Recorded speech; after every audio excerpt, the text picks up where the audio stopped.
Pool sajandit tagasi õieti inimestel ei olnud käekellasid. Täitsa lõpp. Ma mäletan, et ma olin laps.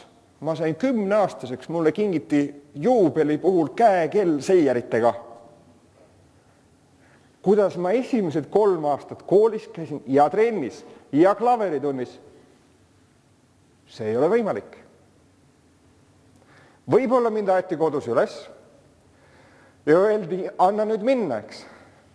Ma siis andsin minna kuni järgmise kellani, mis oli koolimajas. Ja koolis oli igaks juhuks helistati kella ja muud taolist. Ma sain ilma käekellata oli elu võimalik. Käekell on meid nii vastikult muutnud.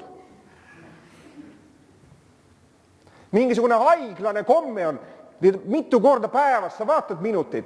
14-15 on juba, nüüd on mul veel 17 minutit jäänud aega selle jaoks.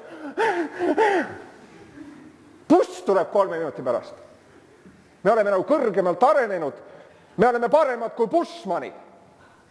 Bussmanitel pole käekella.